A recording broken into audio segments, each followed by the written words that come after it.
اور ایک اخلاق۔ عبادت سے دین شروع ہوتا ہے اور اچھے اخلاق پر جا کر دین مکمل ہوتا ہے۔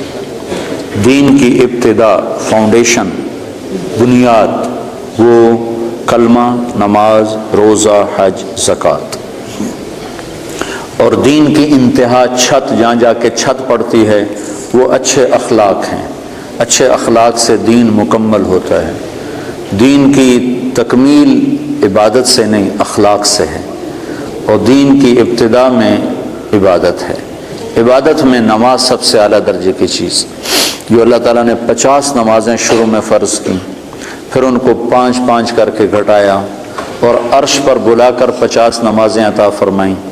دینی 5 تھیں، دی 50، صرف یہ بتانے کے لیے کہ دنیا میں تمہارے آنے کا مقصد نماز کے سوا اور کچھ نہیں۔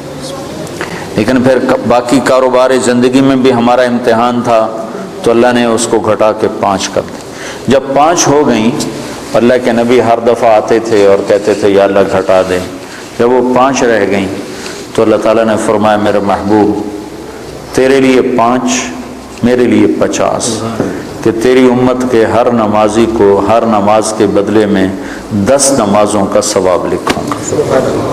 تو ہم پڑھنے کو 5 پڑھتے ہیں اور لکھے جانے میں وہ 50 ہیں۔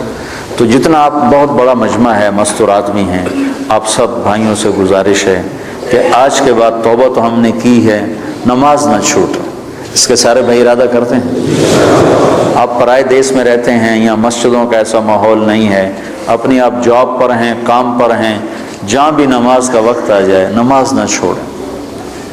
اب اللہ نے اتنی فضا ضرور بنا دی ہے کہ جہاں بھی آپ ہیں آپ کو نماز کی اجازت دیتے ہیں۔ یہ لوگ آپ کے ساتھ انصاف کرتے ہیں، انہوں نے اپنے ملکوں میں انصاف کیا ہوا ہے، عدل قائم کیا ہوا ہے، ظلم نہیں ہے۔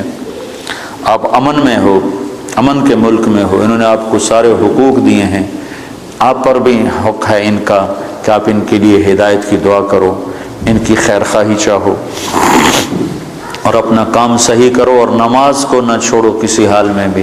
مسجد قریب ہے تو مسجد کی دوڑ لگاؤ، مسجد دور ہے تو ایک مصلی اپنے دفتر میں رکھو، اپنے کام کی جگہ پہ رکھو، اور نماز کے وقت میں نماز ادا کرو۔ اور اگر آپ اکیلے ہو تو اذان دو، تکبیر کہو، پھر نماز پڑھو، تو آس پاس جتنی فضا ہے وہ گواہ ہو جائے گی، اور آس پاس جتنے اہل ایمان جنات ہیں وہ نماز میں شریک ہو جاتے۔ 2 ہو تو جماعت کراؤ، چاہے تمہاری داڑھی نہیں ہے پھر بھی جماعت کرو، ایک کو آگے کرو ایک کو پیچھے کرو۔ 3 ہو جماعت کراؤ، با جماعت نماز کی فضا بناؤ۔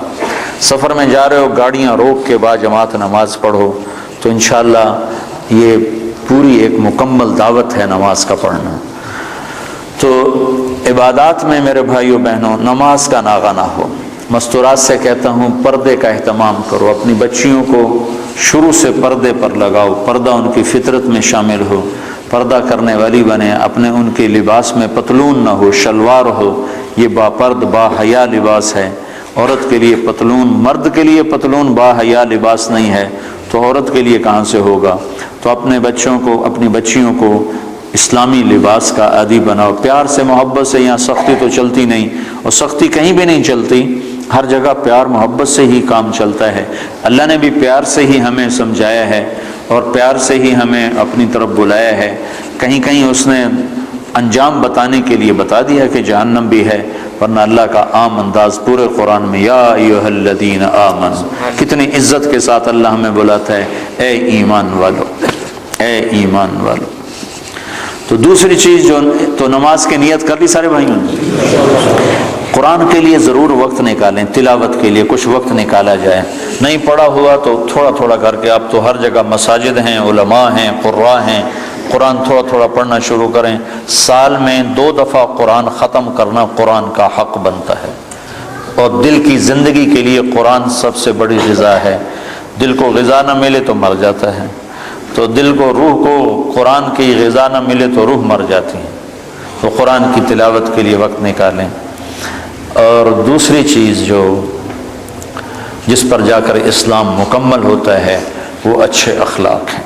اپنے اخلاق کو بلند کریں، اور سارے اخلاق کا خلاصہ 3 باتیں ہیں: تصل من قطعک وتعطی من حرمک وتعف عمن ظلمک، جو توڑے اس سے جوڑو، جو محروم کرے عطا کرو، جو زیادتی کرے معاف کرو۔ پھر اگر ماں باپ ساتھ ہیں تو ان کی قدر کرو۔ آج مجھے بڑا دکھ ہوا، مجھے ایک اولڈ ہوم دکھایا ساتھیوں نے، تو اس میں مسلمان عورتیں بھی تھیں، مسلمان مائیں بھی تھیں، جن کے جوان بچے ہیں اور وہ ماں کی خدمت سے محروم ہیں۔ کیا بدبختی کی انتہا ہے کہ مسلمان کے لیے ماں تو جنت کا راستہ ہے۔ میرے نبی نے فرمایا ماں کے قدموں تلے جنت ہے، اور میرے نبی نے فرمایا کاش میری ماں زندہ ہوتی تو میں اپنی ماں کی ایسی خدمت کرتا کہ میں عشاء کی نماز کے مصلی پر ہوتا اور سورۃ فاتحہ شروع کر چکا ہوتا، اور ادھر سے میری ماں مجھے پکارتی بیٹا محمد، تو میں ماں کی خاطر نماز توڑ دیتا اور میں کہتا لبیک اماں جی، لبیک یا اماں جی لبیک، نماز میں دوبارہ پڑھ لوں گا، آپ مجھے ارشاد فرمائیں آپ کا کیا حکم ہے۔ جہاں نبی نے اتنا بڑا مقام بتایا ہو، آج دیکھ کر میرا بڑا دل کٹا کہ مسلمان مائیں بھی اولڈ ہوم میں پہنچے ہیں۔ تو اپنے ماں باپ اگر ساتھ ہیں تو ان کو اپنی جنت کا راستہ بناؤ، ان کی خدمت کر کے، ان کی دعا لے کے اپنے لیے جنت واجب کر لو۔ ماں باپ کی خدمت کرنے والوں کے لیے جنت واجب ہو جاتی، اور ان کے لیے جنت میں رکاوٹ صرف موت ہوتی ہے کہ موت نہیں آ رہی، وہ جنت میں نہیں جا رہے، ورنہ مرتے ہی سیدھے جنت میں جائیں جو اپنے ماں باپ کی دعا لے لیتے ہیں، ماں باپ کو خوش کر لیتے ہیں۔ تو اپنے ماں باپ کا مقام سمجھو۔ اللہ کے نبی نے فرمایا جس نے ماں باپ کو ناراض کیا ان پہ اللہ کی لعنت، ان پہ فرشتوں کی لعنت، ان پہ زمین آسمان کی لعنت، نہ ان کی نماز قبول ہے، نہ روزہ قبول ہے، نہ صدقہ قبول ہے۔ تو بھائیو مہربانی کرو، میرا اللہ کہتا ہے لا تقل لهما اف ولا تنهرهما وقل لهما قولا كريما واخفض لهما جناح الذل من الرحمة وقل رب ارحمهما كما ربياني صغيرا۔ میرا رب کہتا ہے ماں باپ کے آگے سر جھکا دو، اپنے بازو بچھا دو اور ان کے غلام بن جاؤ، ان کے آگے اف نہ کرو، ان کے آگے آہ نہ کرو، ان کے آگے ہوں نہ کرو، ان کو میٹھے بول سے بلاؤ، تو تمہارا رب اس پر تمہارے لیے جنت الفردوس کے فیصلے فرمانے والا ہے۔ شادی ہو گئی ہے، ہونے والی ہے، اپنی بیویوں سے اچھا سلوک کرو۔ اچھے سلوک سے گھر آباد ہوتے ہیں، برے سلوک سے گھر آباد نہیں ہوتے۔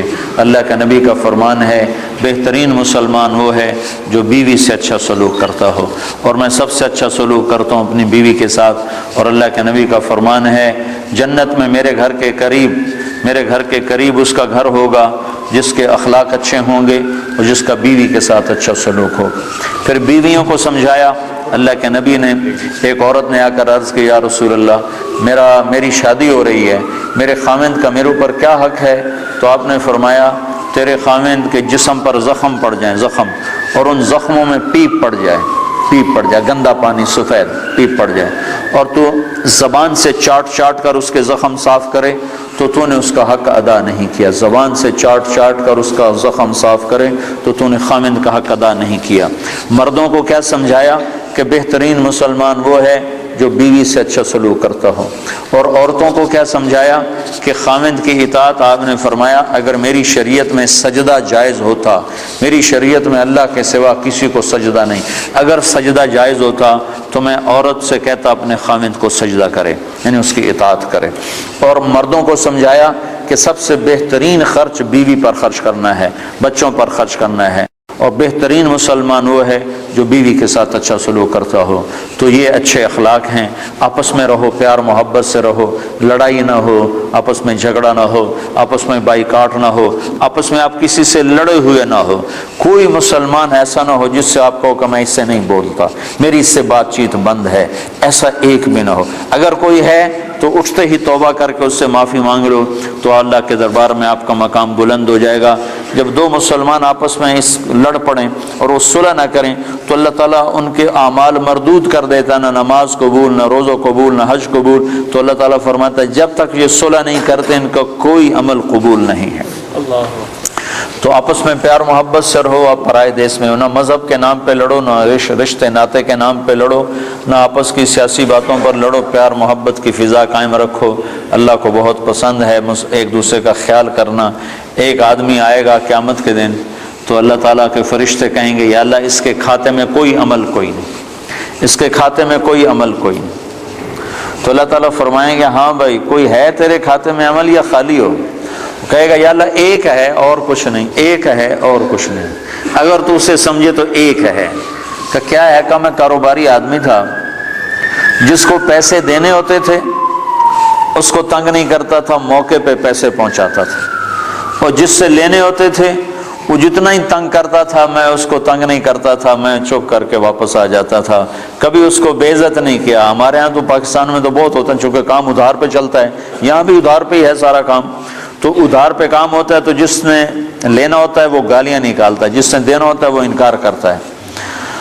تو وہ کہنے لگا یا اللہ بس ایک ہی تھا میرا، جو نہیں دے سکتا تھا اس کو معاف کر دیتا تھا، جو پھیرے لگواتا تھا اس کے پھیرے لگا لیتا تھا، اس کو کہتا کوشن، اور جس کو دینا ہوتا تھا اس کو موقع پہ دیتا تھا۔ تو اللہ تعالیٰ کہیں گے تو نے تو میرے بندوں کو بڑا بھلا چاہا، تو آج میں تیرا بھلا کرتا ہوں، صرف اسی عمل پہ تیرے لیے جنت کا فیصلہ کرتا۔ تو اللہ کے بندوں سے بھلائی بہت بڑا عمل ہے، بہت بڑا عمل ہے۔ وقت کے جنید بغدادی بن جاؤ، دو کام کر لو، ایک زبان پہ قابو پا لو، تمہاری زبان سے کسی کا گلہ نہ ہو، کسی کی غیبت نہ ہو، کسی کی چغلی نہ ہو، کسی کی شکایت نہ ہو، کسی کو گالی نہ دو، کسی کے لیے برا بول نہ بولو، ایک اپنے دل کو بغض سے صاف رکھ لو، تو انشاءاللہ وقت کے جنید بغدادی اللہ تمہیں بنائے گا۔ تو یہ چند باتیں تھیں آپ کی خدمت میں عرض کرنی۔